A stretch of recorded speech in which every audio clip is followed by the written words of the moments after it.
안녕하십니까, 박경문 노무사입니다. 오늘은 직장 내 괴롭힘 사례 20가지 중에 첫 번째부터 10번째 사례를 공유하도록 하겠습니다. 잘 나오나요? 블로그를 이렇게 하는데 사진만 이렇게 있고 어떤 사람인지 궁금해 하시는 분들이 계실 것 같아서 이렇게 촬영을 해봅니다. 크게 블로그 내용과 다르진 않고요. 사례를 이렇게 제 목소리로 한번 쭉 읽어 드릴게요. 그래서 피해자의 사례가 직장 내 괴롭힘에 해당하는지 아닌지 이것을 기준으로 한번 판단해 볼 수 있겠죠. 첫 번째 사례입니다. 피해자가 감기로 외투를 입거나 마스크를 착용하자 상사가 지속적으로 비난하면서 패딩은 세탁했느냐, 옷에서 냄새가 난다, 피해자의 옷을 가리키며 이 옷은 3,000원 주고 산 거냐, 아니면 시장에서 산 물건만 쓰냐 등의 발언을 하면서 모욕감을 준 사례입니다. 당연히 직장 내 괴롭힘의 요건이 높은 사람이 아랫사람에게 또는 어떤 결정권을 진 사람이 결정권을 받는 대상에게 해야 하고요. 그리고 이제 모욕감이나 신체적인 어떤 불이익을 줘서 이 사람에게 어떤 신체적 경제적 불이익이 갔을 때 이 세 가지 요건이 다 해당돼야 되거든요. 그래서 첫 번째 사례에 따르면 당연히 불이익한 언행으로 이 사람에게 모욕감을 줬기 때문에 직장 내 괴롭힘에 해당됩니다. 나와 있지는 않지만 어쨌든 상사와 부하 직원 간의 관계겠죠. 두 번째, 학교 교감이 같은 학교 소속 교사를 상대로 위협, 욕설을 한 사건입니다. 야, 너의 호칭을 사용하고 결제 서류를 고의로 반려하고 지연시켰습니다. 그리고 해고 등을 언급하면서 위협하고 폭언을 했습니다. 컨설팅을 받지 않겠다는 교사의 팔을 잡아 끌고 고함을 질렀습니다. 이 사례는 이제 인권위에서 진정된 사례인데 진정 번호는 12진정 0974000번입니다. 의외로 학교에서도 직장 내 괴롭힘 사례가 많이 나타나고 있습니다. 보통 제 경험상 공립보다는 사립에서 보통 교사들이 한번 부임하시면 퇴임하실 때까지 일하시잖아요. 그래서 같이 있는 세월이 하루 이틀 이렇게 되는 게 아니라 수십 년을 같이 있다 보니까 그런 일이 또 발생하기도 하고, 그리고 사립학교 같은 경우에는 어떤 교육재단이나 이런 친인척들이 교사로 재직하고 있는 경우들이 많기 때문에 아마도 그런 데서 오는 어떤 계급 갈등 이런 것 때문에 직장 내 괴롭힘이 많이 발생하는 것 같아요. 세 번째 사례입니다. 회사의 부회장이 운전기사에게 운전이 마음에 들지 않는다고 욕설, 폭언을 하고 운전 중인 기사의 머리를 뒤에서 마구 때렸습니다. 룸미러와 사이드미러를 접은 상태에서 운전하도록 해서 극도의 스트레스 상태에 이르게 했습니다. 이 사례는 그것이 알고 싶다, PD수첩 이런 데서 많이 조명한 걸로 알고 있는데요. 제가 알기로는 대기업의 재벌 대기업의 사례인 것 같아요. 좀 특이한 케이스죠. 본인이 타고 있는데 룸미러와 사이드미러를 접은 상태에서 운전하도록 했습니다. 그리고 운전을 못하면 때립니다. 마치 도파민 중독, 아주 긴장 상태, 본인도 긴장 상태에 이르렀을 것 같은데 뭔가 사연이 있는 것 같습니다. 전 정신 상태가 굉장히 의심스럽죠. 이것은 당연히 직장 내 괴롭힘에 해당됩니다.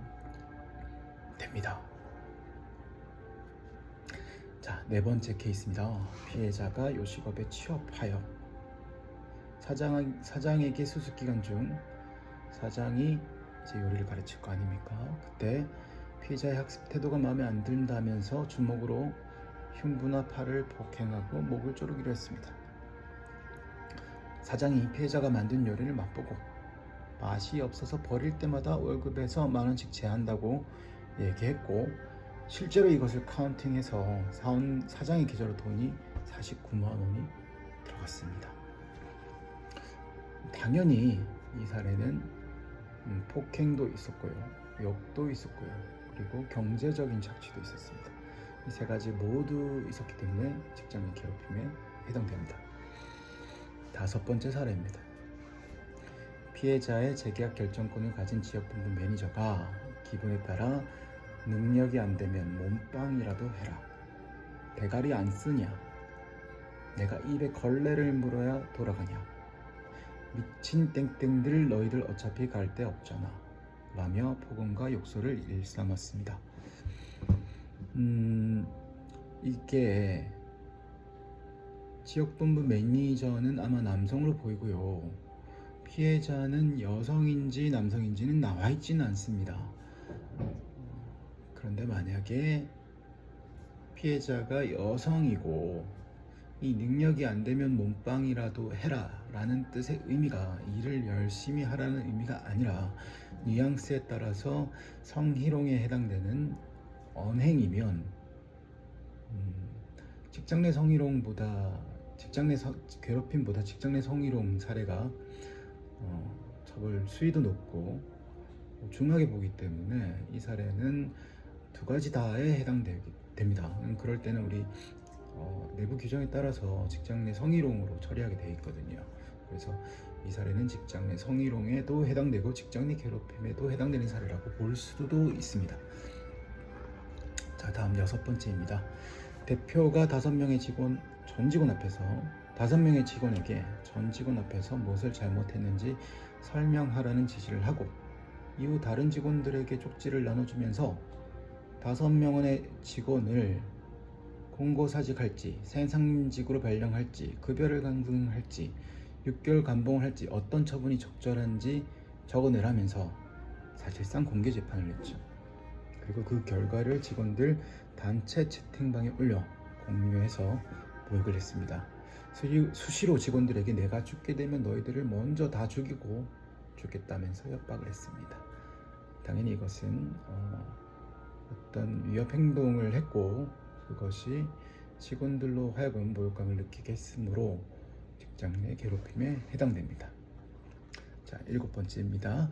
중견 회사에서 근무 중이던 피해자는 우수 실적으로 본사 영업부에 발탁될 만큼 인정받았으나 시장 내에서 회사 점유율이 떨어지자 회복시키라는 압박을 또 지속적으로 받았습니다.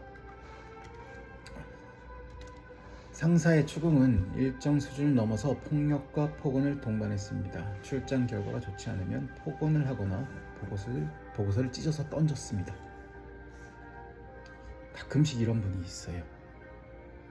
폭언을 하거나 보고서를 찢어서 던지는 분들이 생각보다 많습니다.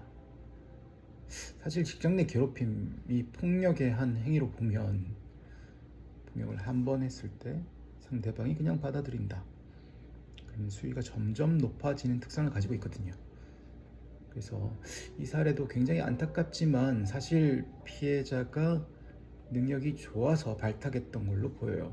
근데 결과가 예상했던 것만큼 좋지 못하자 폭력이 점점 강해지게 된 거죠.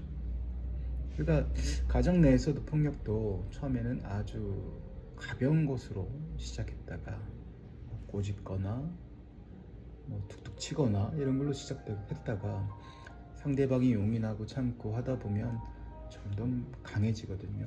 이런 사례들도 비슷한 게 아닌가 싶어요. 그래서 처음에 괴롭힘 기미가 보인다 싶으면 좋은 방식으로 상대방에게 경고하는 것이 직장 내 괴롭힘 사례를 예방하는 좋은 방법이지 않나, 그렇게 생각됩니다.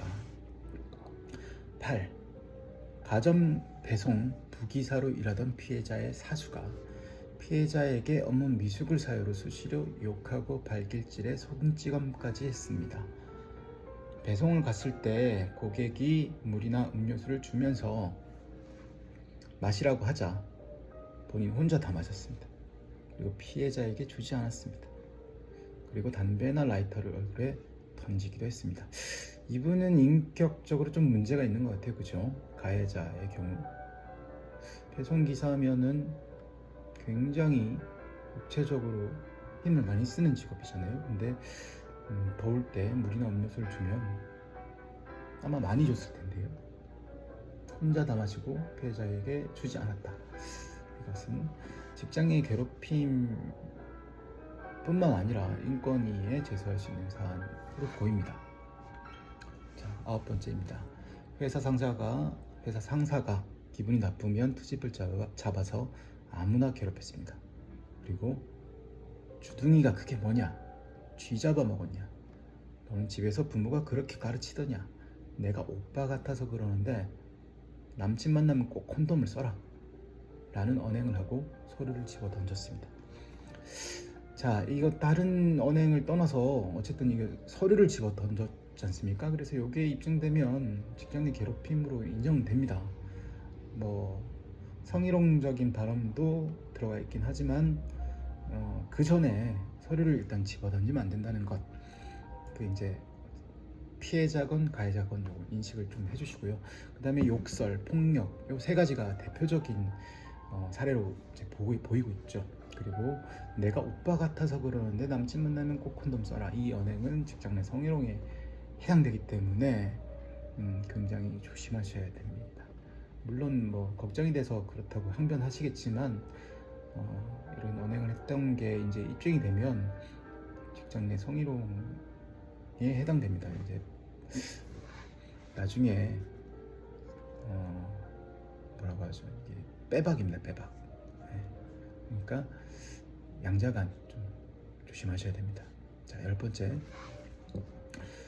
가해자인 선배가 후배인 피해자에게 술자리를 마련하지 않으면 인사상 불이익을 주겠다고 반복하며 말하며 술자리를 만들어라, 아직도 날짜를 못 잡았느냐, 사유서를 써와라, 성과급의 30%는 선배를 대접하는 거다 등의 발언을 했습니다.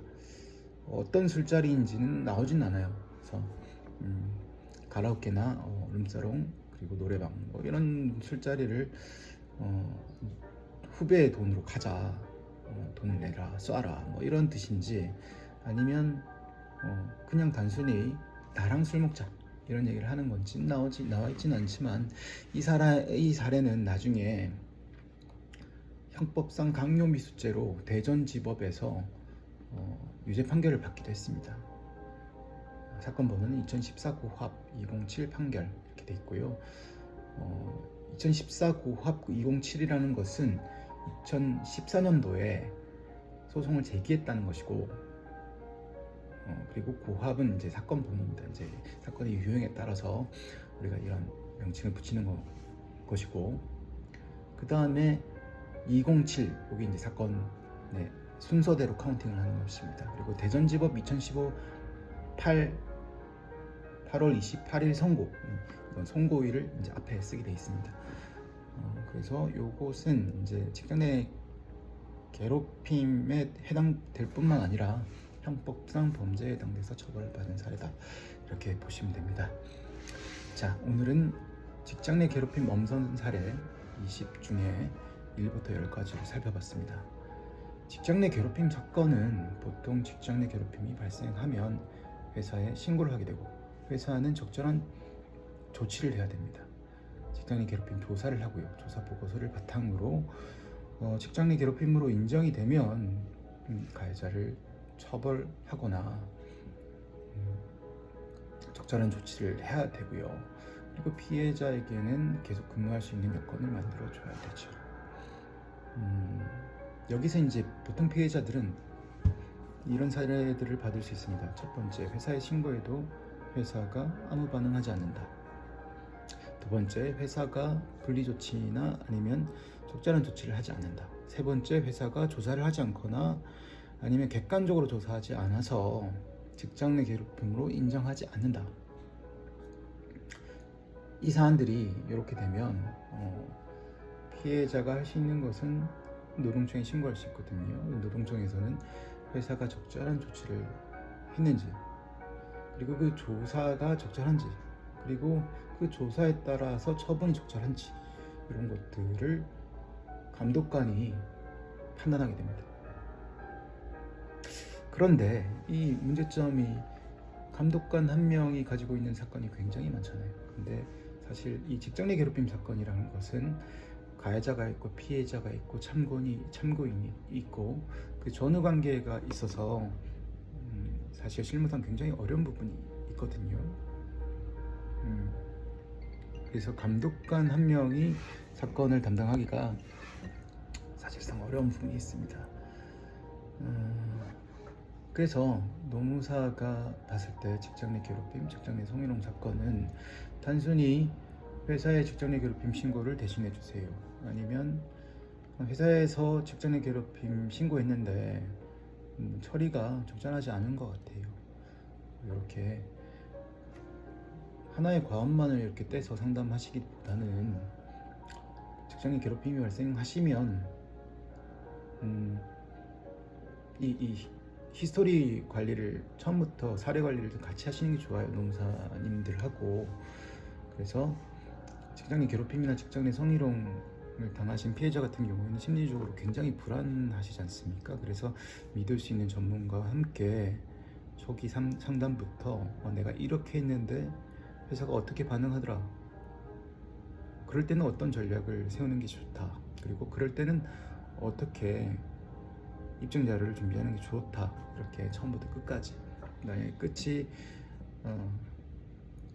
직장 내 괴롭힘을 인정받는 것인지, 아니면 가해자가 처벌을 제대로 받는 것인지, 아니면 직장 내 괴롭힘을 받고 인정받고 우리가 실업급여를 수급받고 퇴사하는 것인지, 어떤 것인지 모르지만 개인마다 다르겠지만 이 처음부터 끝까지 과정을 함께 하시는 게 좋습니다.